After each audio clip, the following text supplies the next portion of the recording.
امن ورکول والا ذات صرف الله وی زیما رزاق الله وی صرف زیما رزق ورکول والا صرف زیما امن ورکول والا الله وی صرف زیما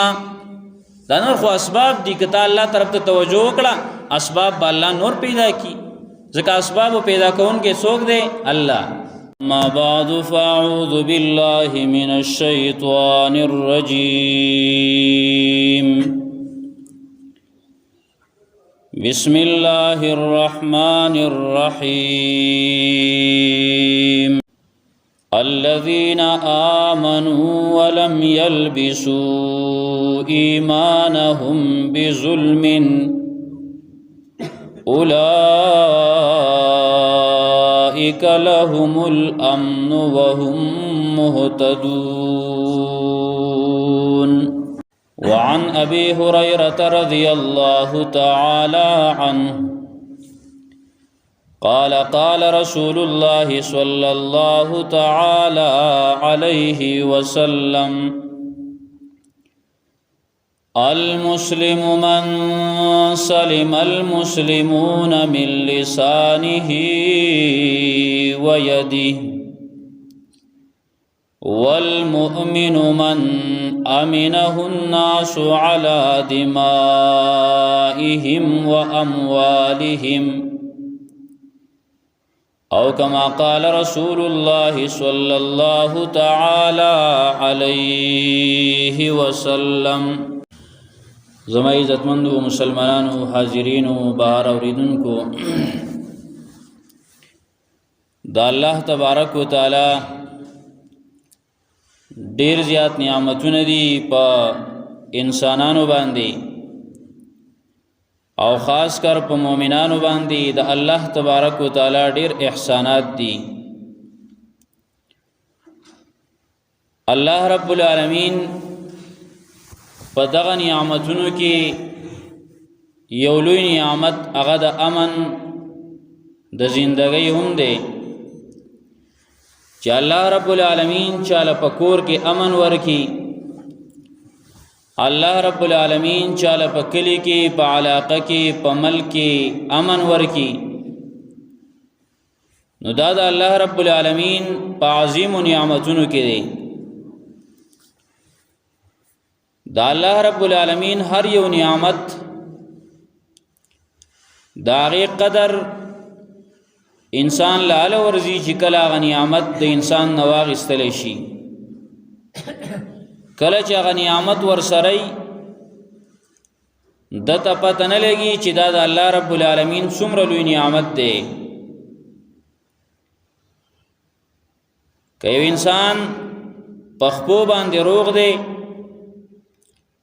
د تر د خپو قدر لا نشتا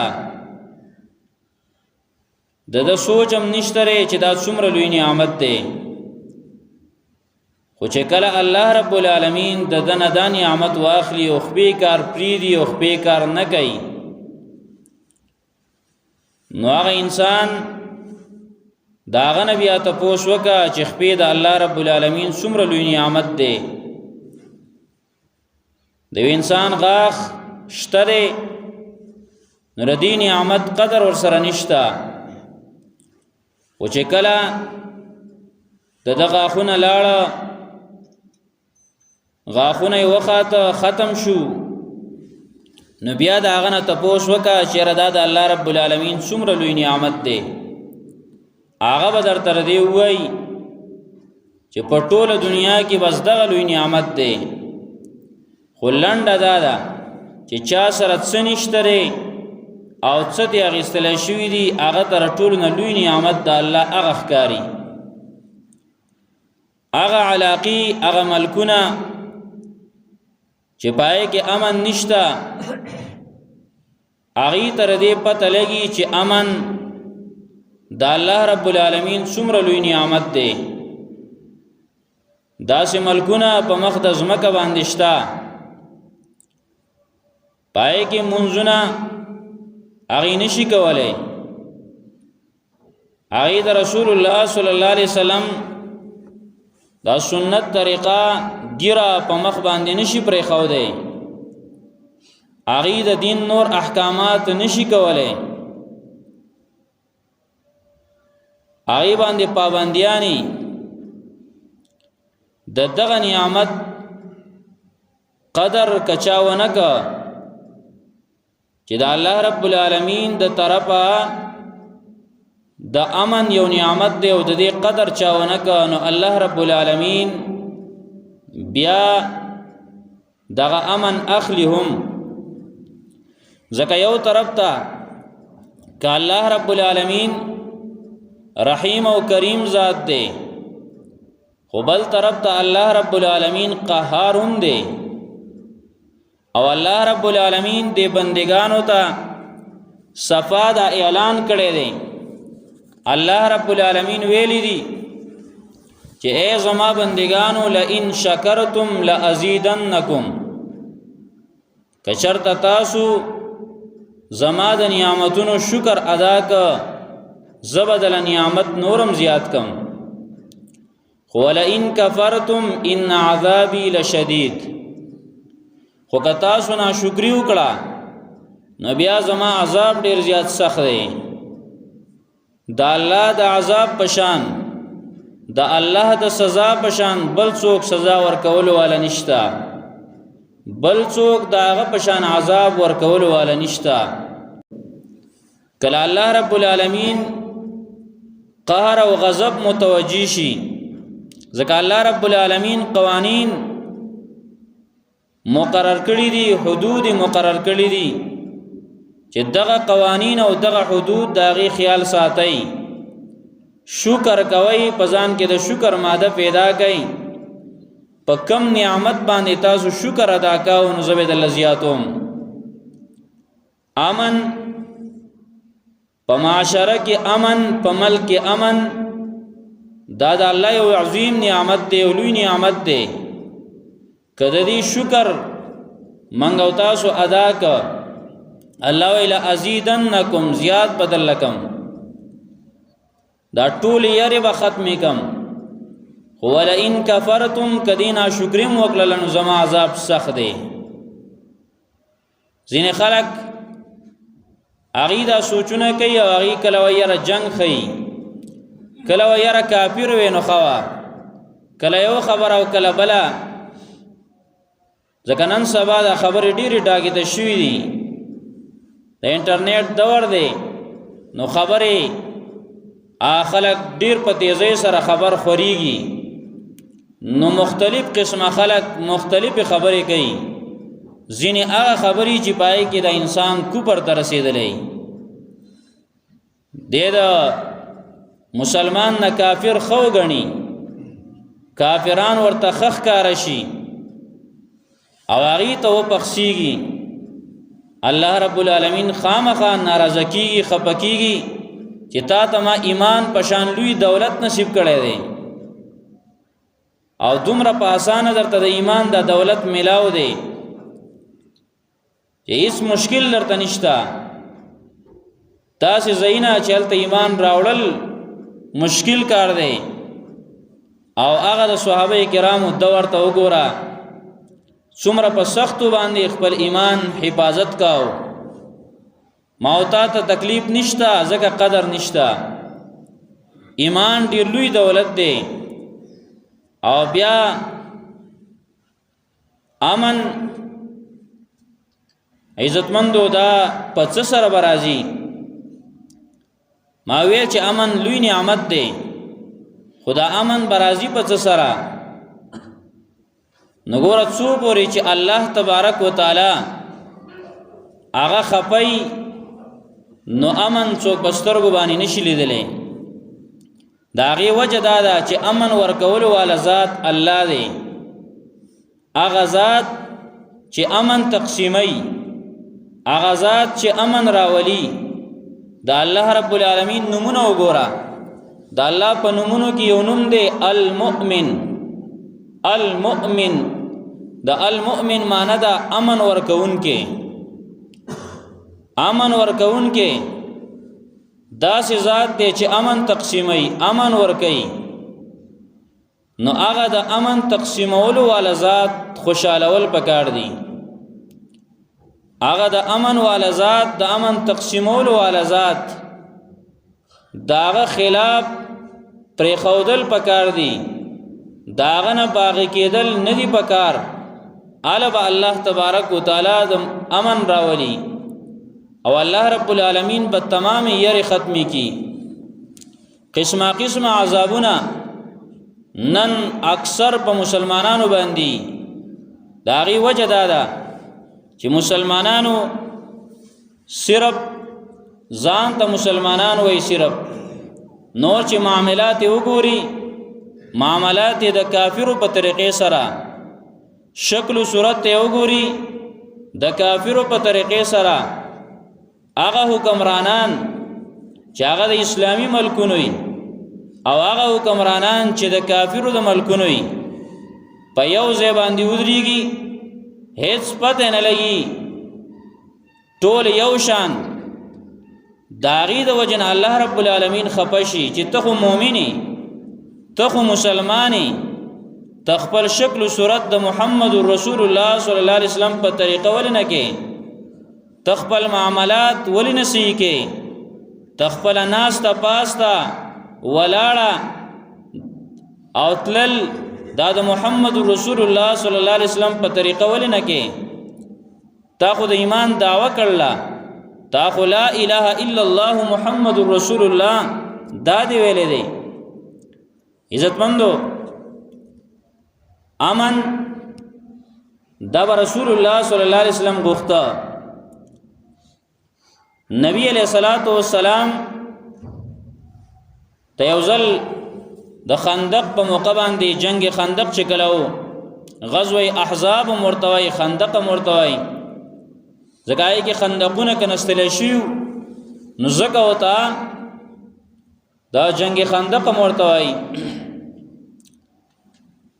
ابو سعید خدری رضی الله تعالی عنہ هغه فرمای ويقولنا يوم الخندق د جنگ احزاب او د جنگ خندق په ورځ باندې منګ رسول الله صلی الله علیه وسلم ته ویل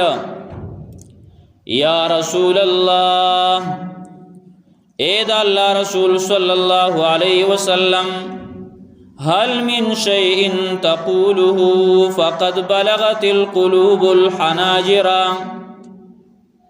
دسی کلمات مونږ ته خیاد الله پیغمبره چې مونږه وایو زمنګ زلونا زمنګ روحنا خودی مری لراله مرکن لراله ډیر ښه دارنګي یرا دا خوف خطر دی یرا خورا شوی دا چې ټولو کافرو اتحاد کړل اتفاق کړل دي مسلمانانو د پاره څنګه دا د سي جنگو پدې کې ټول کافران د اطراف ټول اتفاق کړو چې مسلمانان به ختمو لاول کې خواري او ځان له جنگ وسکاو خو بیا ټول مشوره وکړه چې یاره ټول په ورزو یا به ختم شو او یا به د مسلمانان ختم کو کنه یا ټول خلک لاړه مسلمانان شو نو اتفاق کړو صحابي وای من نبی علیہ الصلوۃ والسلام ته د الله پیغمبر څه کلمات وایو څه ذکر کو وای نبی علیہ الصلوۃ والسلام ودا دعا وای اللهم استر عوراتنا وآمن روعاتنا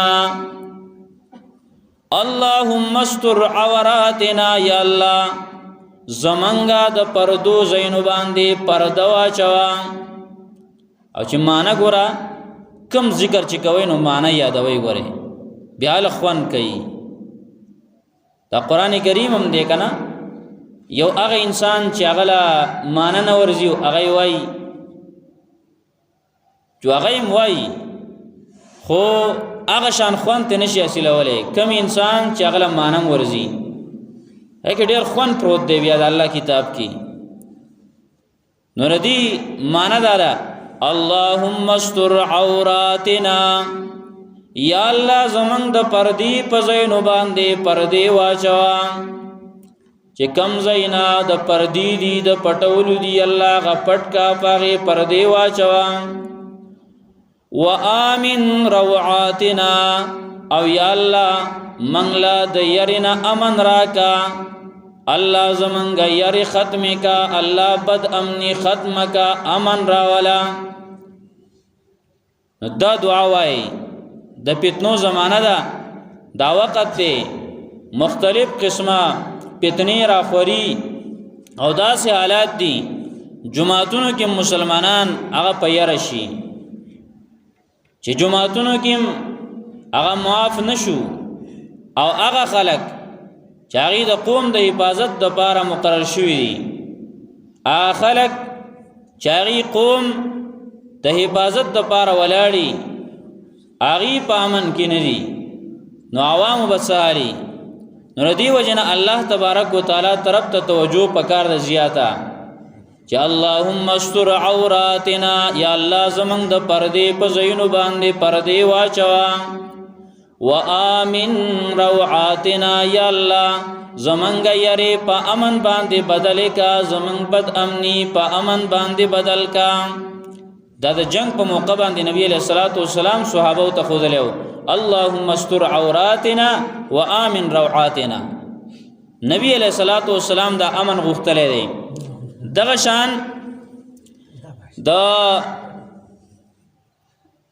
یو صحابي دی طلحه رضی الله تعالی عنہ، هغه فرمایي وای نبی علیہ الصلوۃ والسلام بچ کله میاش ولیدا نو یو دعا به ویلا، میاش به ولیدلا دعا به ویلا. زمنګ دین دا ډېر کامل دین دی، خو مونږ تلریو وجدار چې مونږ له وخت نه ورکو، مونږ ځان نه کړو، ځان نه ستړی کوو. کنه دی له مونږ داسې پکار دادا چې هر مسلمان خپل دین اغیات ساتي. د دې وخت کم دعا ده، د دې وخت کم دعا ده چې هر یو مسلمان دا کوشش کوي به ډېرې پیدي. وای نبی علیہ الصلوۃ والسلام با کان اذا رأى الهلال، او رسول الله صلی الله علیه وسلم کله چې به میاش ولیدا سپوږمۍ به ولیدلا، میاش برا خطلې و نبی به شو میاش، نو قال نبی علیہ الصلوۃ والسلام به اللهم اهله علينا بالامن والایمان والسلامه والاسلام ربي وربك الله. الله رب العالمین اے اللہ، اللہ تبے سوال کہو اللهم اهله علينا بالامن، اولانه ټکه بګه د امن دے، زکه چې یری کنا بیا عبادت هم نکیږي، بیا به څو کې چې امن نه هیڅ نشي کولای. دا ډیر ضروری خبره ده. مسلمانانو د الله د رضا لپاره نوافل درې لپاره کوي چې الله رب العالمین زمون امن برقرار وساتي، او الله رب العالمین کمزې کې بدامنی الله په امن بدل کی، او الله تبارک وتعالى د بد امنی نه منغو ساتي. کدا ونکو الله طرف ته توجه ونکو، ور بیا چې کله د الله قهر او د الله غضب متوجی شي، بیا په چغو چغارو بیا الله رب العالمین بیا ستاد هغه چغو چغارو ته بیا نه ګوري، ځکه الله موقع ور کوي، څه وخت پورې مهلت ور کوي، څه ټیم پورې الله رب العالمین دی انسان ته ګوري چې د توجه کوي ماته او کنه کوي. کاشان په دنیا کې ورغرق دی، الله طرف ته توجه نه کوي، کله یو د امن ټیکدار غني، کله بل وای دا به امن راولي، کله وای دا به امن راولي، د رزق ذمہوار کله یو غني وای دا به، او هر یو چغي وای، هر یو وای د دې هرڅه مصیبتونو مشکلاتو ختمولو والا وای صرف زما پالټی دا، بل وای د هر قسم مشکلاتونو نجات صرف زما پالټی کړي، بل او مسلمانان بس اجتماعي ګناه کوي، اجتماعي ګناه ګوره یو انفرادي ګناه کنا، اجتماعي ګناه داو کی هغه انسان هغه پاس کی هغه انسان لوټ ورکی، د اجتماعي ګناه ده چې هغه بیا ظلم کوي، زیاته کوي، هغه بیا مسلمانانو داغي عزتونه داغه بیا محفوظ نه وي، نو هغه اجتماعي ګناه اثرات بیا دای. او دارنګي مسلمانان هم د سیات تر رسیدل دي، هغه الله طرف ته توجه نه کوي، او بس دا مهنګای کنټرول کی، دا به کنټرول کی، دا به امن راولي، دا به امن راولي، حالان کې دې نه ګوري چې الله رب العالمین صفا ویل دي المؤمن امن ورکولو والا ذات صرف الله وای زیما رزاق الله وای صرف زیما رزق ورکولو والا صرف زیما امن ورکولو والا الله وای صرف زیما دا نور خو اسباب دي کته الله طرف ته توجه وکړه اسباب الله نور پیدا کی ځکه اسباب پیدا کون کې څوک دی الله نو نبی علیہ الصلوۃ والسلام بمیاش ولیدا سپوږمۍ به ولیدا اول به ویل الله دا میاش چې دراوخه جول الله دا میاش را باندې په امن تیرا کا اللهم اهله علينا بالامن والایمان نو لاول امن ویل دی ورستو بیا الله وای ایمان د الله پیغمبر وای زکه ایمان به د عالم محفوظی چې امني او بیا زمون شان کمزوري مسلمانان الله هغه خلق هغه ته سړی ایران شي صحابه کرامو ته څومره سخت باندې هغه ایمان حفاظت کړو ما ته کولې شو ډېری لوی فتنې را روانې دي ګوره ډېری لوی د دجال فتنه را روانه ده منګو تاسو ته یاجوج او ماجوج فتنه را او د دجال داغي اثرات خو شروع شوي دي بالکل اکم اثرات چې دي هغه بالکل شروع دي ایمان حفاظت ګران دی او نبی علیہ الصلوۃ والسلام په ایمان ټینګېدل با دومره ګرانی لکه سکروټي پلاس کې راغستل ور پلاس کې راغستل دا به دومره ګرانی ایمان د ایمان حفاظت موتا خوشاله یو بس کار څکو بس یاره مؤمنان یو نه د پیغمبر طریقه په کور کې شتا نه په علاقه کې شتا نه په ملک کې شتا نه ستا په خپل ځان کې شتا نه په اهل عیال کې شتا او یم مسلمان ته دی وجنه الله خپکیږي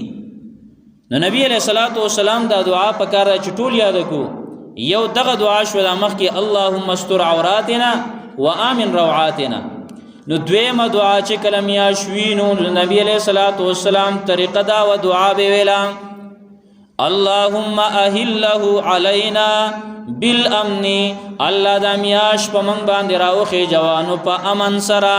الله د میاش را باندې په امن تیرا کا د بدامنۍ نم بچ کا ول ایمان او الله په ایمان سره را باندې تیرا کا والسلامتی والاسلام الله په سلامتیا سره او په اسلام سره ربي وربک الله زمام رب دې او ستام رب دې هغه صحابي ته وای وی ربي وربک الله زمام رب دې او دا ننګي میاشتم دا توجه کېدلی شي چې دا میاشه اے میاش سپوږمۍ الله ستام رب دې نو زمام رب دې دا هر طرف الله دې نو رسول الله صلی الله علیه وسلم امن غوښتلی دی ځکه امن بلوی نعمت دی دغه شان نبی علیہ الصلوۃ والسلام بسار او ماقام څخه کلمات ویل لکا ابن عمر رضی اللہ تعالی عنہ فرمائی وَكَانَ رَسُولُ اللَّهِ صلی اللہ علیہ وسلم يَدْعُو بِهَؤُلَاءِ الْكَلِمَاتِ حِينَ يُمْسِي وَحِينَ يُصْبِحُ نبی علیہ السلام با کل سحر کا ہم بے دا کلمات ویل کلو پی ماقام راغینو دا کلمات بیویل اللهم انی اسألک العافیہ اللہ ستانا دا عافیت زندگی غوارما دا عافیت چې څه مشکلات پکې نه دارنګ نبی علیہ الصلوۃ والسلام به اللهم انی اسالک العافیه فی الدنیا والآخرہ الله په دنیا کې د عافیت زندگی را کانو په آخرت کې د عافیت زندگی را کا دارنګ نبی علیہ السلام بیا تفصیل سره ویل اللهم انی اسالک العفو والعافیه فی دینی ودنیای واهلی ومالی اللهم استر عوراتي وآمن روعاتي اللهم احفظني من بين يدي ومن خلفي وعن يميني وعن شمالي الله زمن حفاظت وکا الله زمن حفاظت وکا د اخ دبر طرفنا لاندي اخوا دیخوا الله د هر طرف نه حفاظت وکا دا دعاګانې پکار دارا دا اوس دې ټیم کې هر چاته نه دی خو پکار دارا چې موږ دیلا توجه ورکو هر یو انسان اغزان لدا یاد کو هر یو انسان کوشش وکړو دا دعاګانې د رسول الله صلی الله علیه وسلم د یادو نو امن دا ضروری دی او دارنګ د الله رب العالمین لوی نعمت دی. خود دې لپاره وزګوره امن یو خو په دغه دعاګانو سره دوم اجتماعي امن چې راځي ستا په کور کې که امن راځي ستا په کلي کې ستا په علاقه کې په ملک کې نو د دې لپاره الله رب العالمین څه احکامات را لېږلي دي. لکه الله رب العالمین فرمایي یو په سورة نور 55 نمبر آیت کې الله رب العالمین وایي چې الله د مؤمنانو لپاره وَلَيُبَدِّلَنَّهُمْ مِنْ بَعْدِ خَوْفِهِمْ أَمْنًا الله وَلَيُبَدِّلَنَّهُمْ مِنْ بَعْدِ خَوْفِهِمْ أَمْنًا زبا د خلق لا د ير نورستو امن ورکم د بد امنۍ نورستو با امن ورکما. خو شرط دا دی. شرط څه شرط دی؟ الله وَيَعْبُدُونَنِي یو شرط دا دی چې دا خلق به زما بندگی کوي. دا شرط دی چې زما بندگی وکړي. الله بندگی ور ایوازي مون نه دی. عبادت په درې قسمه دی. سیدا یو د الله عبادت دا دی چې د الله حقونه ادا کړي، منځ، روزه، زکات، حج و جهاد وغیرہ. دویم د الله عبادت دا دی چې د بندگانو حقونه هغه تضایع نه کړي، د بندگانو حقونه ادا کړي، معاملات خپل برابر کی، معاملات سیده کی. او دریم نمبر د الله عبادت دام دی چې خپل حق مدا کی، د خپل نفس حق د الله بندگی ده. نو الله وی امن برا ولم بے امنی با ختمو ما خوشر دا دی چې یعبدوننی دا خلق به زما بندگی کوي، زما عبادت بکي، ما چې کم را لېږلې قانون او طریقه دا نو هغه به جاری کوي، هغه به نافذ کوي، نو اله به امن راځي. او بیا ورپسې الله رب العالمین دویمه خبره کوي چې عبادت بکي. اول دویم لا یشرکون بی شیئا ما سره به هیڅ شی نه شریک کوي، هیڅ شی به نه شریک کوي، نه پیر او نه بوت او نه قبر، هیڅ شی. او د شرک څومره اړي دي ګور او دا څومره مشرکان دي خطا د شرک لولو مزارات دي. لا یشرکون بی شیئا ما سره به شرک نه کوي، حصدار به ما سره څوک نه جوړي. او دا کوم آیات چې ما په اول کې ویلو په دې کې الله رب العالمین دغه خبره کوي. الله یقول الذين آمنوا ولم يلبسوا ایمانهم بظلم اولئک لهم الامن وهم مهتدون. دې آیات ته سوچ کوئ. ګوره الله رب العالمین ویل دي چې الذين آمنوا هغه کسان چې ایمان راوړی دی، یو ایمان دی راوړ، نو بیا ورپسې ولم يلبسوا ایمانهم بظلم د خپل ایمان سره ظلم نه دی شریک کړي، بیا ظلم هم نه کوي. او ظلم نه مراد شرک هم دی او د نور ظلم زیاتی هم دی چې ظلم جاری امن نشي راتلی. ظلم به ختمه، نو چې ظلم ختم شو ایمان راوړی شو، ظلم ختم شو. الله وی اولئک لهم الامن دغه خلقو د پاره امن دی، امن دیو د خلقو ته ملاویږي. وهم مهتدون او دیو په سم لار باندې دي. دارنګ رسول الله صلی الله علیه وسلم حدیث ما ویلو، نبی علیہ الصلوۃ والسلام فرمای مسلمان هغه چاته ویل کیږي چې داغه د لاسونو د ضرر نه او د جبې د ضرر نه مسلمانان په امني. او مؤمن چاته ویل کیږي؟ مؤمن هغه چاته ویل کیږي چې داغه نه خلق په امن کې، داغه نه په حفاظت کې، د خلکو ویني محفوظي، د خلکو عزتونه محفوظي، نو هغه مؤمن دی. چې ستا د وجه نه د چا وینه محفوظ نه ده، د مسلمان داغه عزت محفوظ نه دی، نو مؤمن نشي کېدی. د دې وجه نه عزتمندو هر یو مسلمان که نوریس نشي کولی، دعا کولی شي خپل ملک د پاره، خپل کلی د پاره، خپل علاقې د پاره، خپل ځان د پاره، خپل خاندان د پاره، چې الله تبارک وتعالى موږ د بد امنۍ نه وساتي او د امن پشان عظیم نعمت الله رب العالمین موږ ته تر مرګ پورې نصیب کی. دعا وکړئ رب العالمین موږ چې سوي سموري د عمل توفیق را نصیب کا. رب العالمین څومره مسلمانان په تکلیفونو کې دي، تکلیفونو نه اخلاص کا. الله مسلمانانو کې څومره بد امنی ده، الہ العالمین یره ده، هغه بد امنی او هغه یره الله په امن سره بدل کا. الہ العالمین دغه دماکه شوی و څومره شهیدان شوي دي رب العالمین د هغې درجات اوچت کا رب العالمین مزید چې څومره مشکلات دي دغه مشکلاتونه موږ محفوظ کا رب العالمین څومره تا چې څومره موږ ستا بغاوت کړی دی اسلام خلاف کړی دی رب العالمین د هغې نه توبې توفیق موږ لره نصیب کا الہ العالمین دا ټول ستا عذابونه دي تا سره د عذابونو کمی نشته دی خو الله موږ د برداشت نه یو الله موږ معاف کا الله موږ سره د رحم او د کرم معامله وکړه رب العالمین څومره مسلمانانو ته درد رسیدلی تکلیف رسیدلی الہ العالمین د هغې اجر ورله ورکړه الہ العالمین تمام دنیا کې څومره مسلمانانو باندې مشکلات دي هغه مشکلات یې حل کا رب العالمین زمونږ نه راضي شه زمونږ نه خوشحاله شه رب العالمین آخر وخت کې موږ ته دا کلمه نصیب کړه لا اله الا الله محمد رسول الله